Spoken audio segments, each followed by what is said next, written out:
ये गणेश्वर की सभ्यता, गणेश्वर की सभ्यता, याद लो साहब, गणेश्वर की सभ्यता।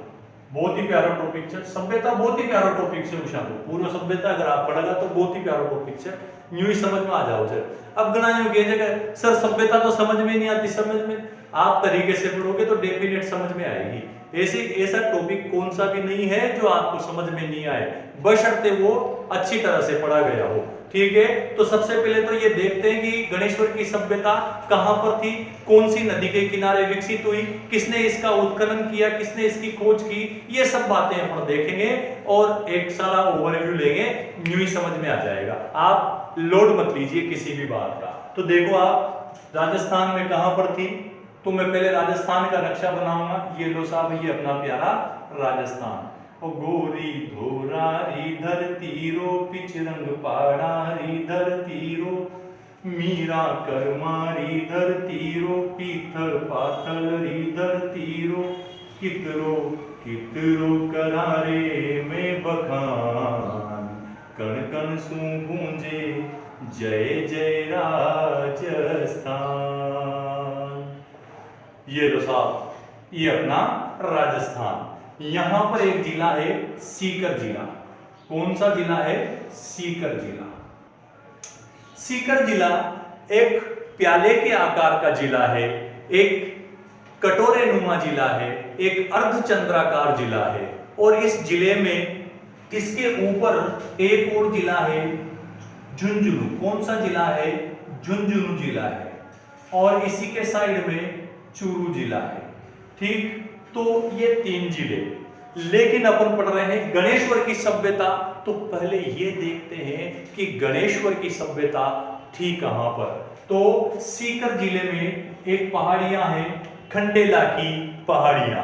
ठीक, अब ये खंडेला की पहाड़ियां मैं यहां पर बना दूं, लेकिन मैं इसको जूम करके बनाऊंगा। आप देखो, आप यहां पर ये हैं पहाड़ियां। कौन सी पहाड़ियां हैं ये पहाड़ियां हैं खंडेला की पहाड़ियां। ये बहुत ही प्यारी पहाड़ियां अरावली की पहाड़ियों में ही आती है। ये लो साहब, कौन सी पहाड़ियां हैं, इनका क्या नाम है? खंडेला की पहाड़ियां। खंडेला की पहाड़ियां कहां पर है ये है सीकर में। कहां पे है? सीकर में। ठीक, क्या नाम है कस्बे का?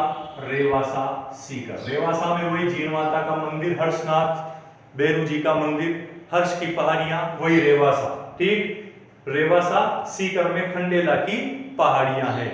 यहां से एक नदी निकलती है, इस नदी का नाम है कांतली नदी। क्या नाम है इस नदी का? नाम कांतली नदी। क्या नाम है इस नदी का? कांतली नदी। कांटली नदी भी इसको बोल सकते हैं। कौन सी नदी? कांटली नदी। ये लो साहब, कांतली नदी। कांतली नदी। इस नदी का उद्गम खंडेला की पहाड़ियों से होता है। और ये जो कांटली नदी है ये आंतरिक नदी है। कौन सी नदी है? आंतरिक प्रवाह की नदी है। आंतरिक प्रवाह की नदी है। आंतरिक प्रवाह की नदी है। आंतरिक प्रवाह की नदियां वो नदियां होती है जिनका उद्गम राजस्थान से होता है और राजस्थान में ही विलुप्त हो जाता है। तो ऐसी नदियों को आंतरिक प्रवाह की नदियां कहा जाता है। और जो कांतली नदी है ये सीकर जिले की खंडेला की पहाड़ियों से निकलती है और झुंझुनू जिले को 2 भागों में बांटती है और ये चूरू जिले की सीमा पे जाके समाप्त हो जाती है। इस नदी की लंबाई लगभग 100 किलोमीटर है। ठीक, अब ये 100 किलोमीटर है, आंतरिक प्रवाह की सबसे बड़ी नदी है। पूर्ण प्रवाह के आधार पर जिसका उद्गम राजस्थान में होता है और राजस्थान में ही विलीन हो जाती है। आंतरिक प्रवाह की नदी ये क्या है? ये सबसे बड़ी नदी है। किसके आधार पर? पूर्ण प्रवाह के आधार पर। पूर्ण प्रवाह के आधार पर आंतरिक प्रवाह की सबसे बड़ी नदी है। सबसे बड़ी नदी है। सबसे बड़ी नदी है। आप कहोगे सर घग्गर भी तो एक आंतरिक प्रवाह की नदी है और 465 किलोमीटर लंबी है, लेकिन वो शिवालिक पहाड़ियों से निकलती है और पाकिस्तान में जाकर के विलुप्त होती है। हालांकि अब इसका प्रवाह क्षेत्र सिमट गया है, ये अब केवल राजस्थान के हनुमानगढ़ जिले तक ही बहती है। कभी कभी गंगानगर और पाकिस्तान में भी बह जाती है, लेकिन ओकेशनली कभी कभी जब ज्यादा पानी आ जाता है, ठीक। लेकिन कांतली नदी आंतरिक प्रवाह की सबसे बड़ी नदी है, किसके आधार पर? पूर्ण प्रवाह के आधार पर, ठीक। घग्गर भी आंतरिक प्रवाह की नदी है, 465 किलोमीटर लंबी नदी है, लेकिन वो दो देशों के बीच में बहती है, ठीक। इसके अलावा घग्गर नदी के बारे में भी अपन पढ़ाएंगे, ठीक। 465 किलोमीटर लंबी है, लेटी नदी भी कहते हैं, मृत नदी भी कहते हैं, राजस्थान का शोक भी कहते हैं घग्गर नदी को। ये सब अपन बाद में पढ़ लेंगे जब अपन को नदियों का टॉपिक अपन को पढ़ना होगा।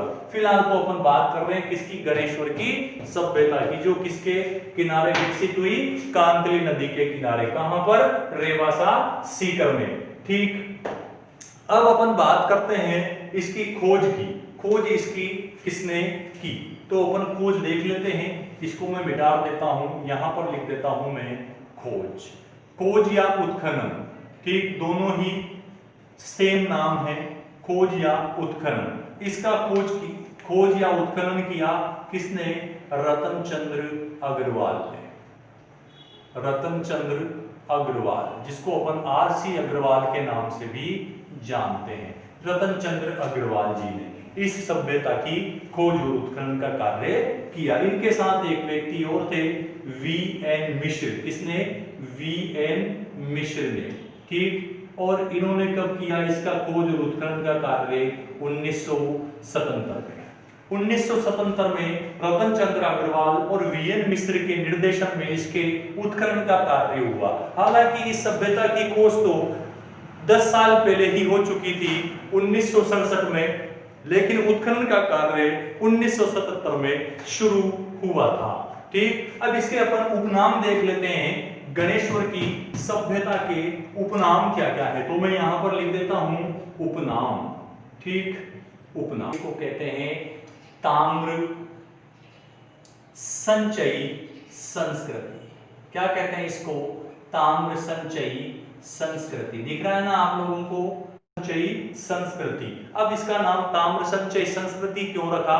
क्योंकि आप जानते हो कि ये जो सभ्यता है सीकर, चूरू और झुंझुनू जिले में विकसित हुई। विशेष रूप से इसका मूल स्थान पूछा जाए तो सीकर है, ठीक है। लेकिन सीकर के पास में ही झुंझुनू जिला है। इस झुंझुनू जिले में तांबे की एक बहुत बड़ी खान है, जिसका नाम है क्या नाम है?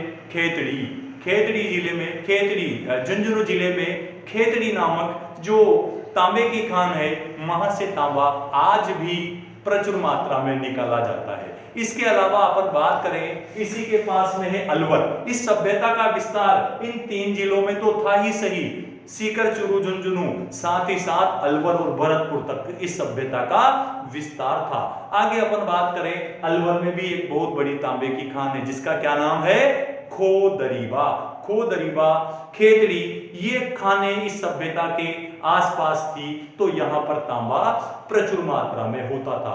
आप अगर इसके अवशेष देखोगे तो यहां के जो अवशेष हैं उनमें भी तांबा प्रचुर मात्रा में है। ये दूसरी धातु को जानते ही नहीं थे। गणेश्वर की सभ्यता के लोग दूसरी धातु को जानते ही नहीं थे, केवल और केवल तांबे के बारे में जानते थे। तो इस वजह से इसको ताम्र संचयी संस्कृति भी कहा जाता है। इसके अलावा और क्या नाम है इसका? इसका नाम है पुरातत्व का पुष्कर। पुरातत्व का पुष्कर। क्यों कहते हैं इसको गुरुजी पुरातत्व का पुष्कर? क्योंकि यहां से तांबा अन्य सभ्यताओं को निर्यात कर दिया जाता था। जैसे आहर की सभ्यता, आहर की सभ्यता का उपनाम क्या था? ताम्रवती नगरी। आहर की सभ्यता जो उदयपुर में मिली थी उसका क्या नाम था? ताम्रवती नगरी। वहां पर तांबा गलाने की अर्धचंद्राकार भट्टियां मिली थी, वहां पर तांबा कहां से आता था? वहां पर तांबा गणेश्वर की सभ्यता से ही निर्यात किया जाता था। इसके अलावा कालीबंगा सभ्यता में, सिंधु सभ्यता में भी, मोहनजोदड़ो सभ्यता में भी यहीं से तांबा निर्यात किया जाता था। तो ये ताम्र पुरातत्व का पुष्कर कहलाता है। पुष्कर का मतलब बहुत पवित्र, जननी, जिसका सम्मान सब लोग करें। तो बाकी सभ्यता के लोग इस सभ्यता को पुष्कर मानते थे, पुष्कर की तरह पवित्र मानते थे।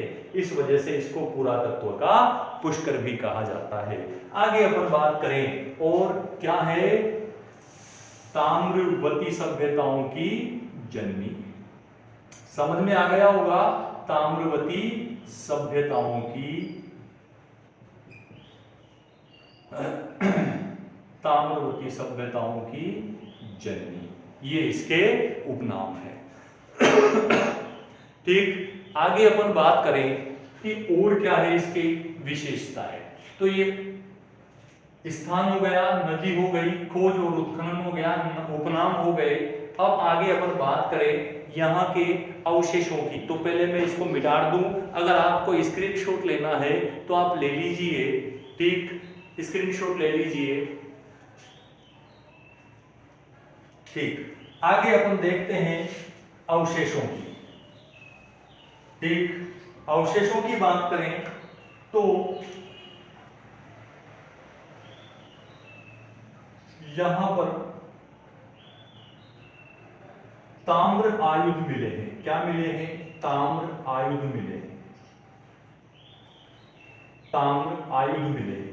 ताम्र आयुध, आयुध का मतलब होता है औजार, वीपन्स। तो यहां पर ऐसे वीपन्स मिले हैं जो तांबे के बने हुए हैं। जैसे एक तो कुल्हाड़ी मिली है। क्या मिली है?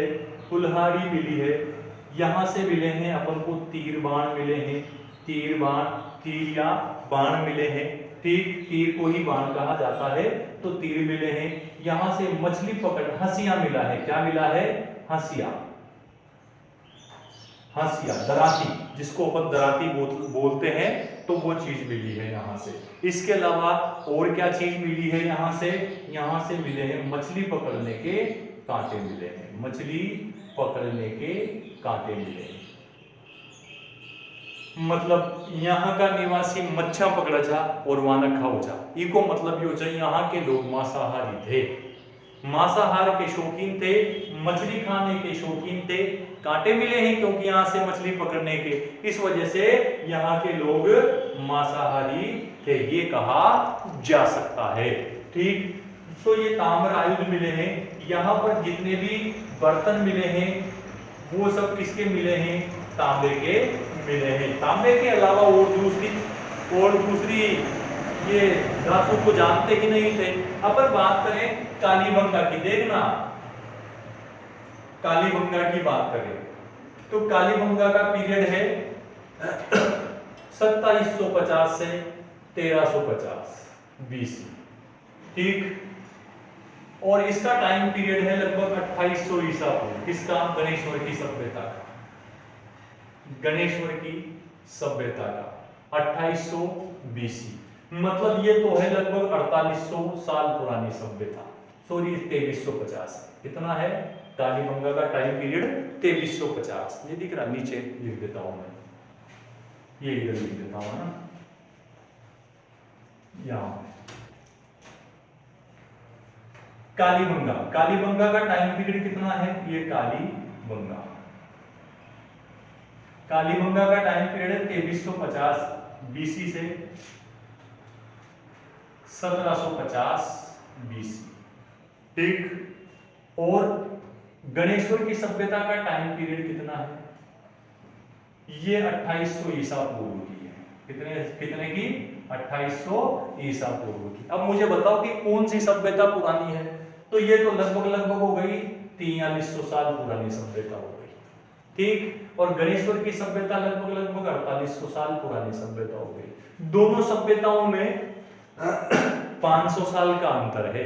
मतलब कालीबंगा सभ्यता 500 साल पुरानी, 500 साल नई सभ्यता है। उससे भी पहले की सभ्यता कौन सी है? गणेश्वर की सभ्यता। मतलब गणेश्वर की सभ्यता एक प्राचीन सभ्यता है। ताम्र संचयी संस्कृतियों में सबसे पुरानी सभ्यता कौन सी है? गणेश्वर की सभ्यता है। ताम्र संचयी संस्कृतियों में सबसे पुरानी सभ्यता गणेश्वर की सभ्यता है।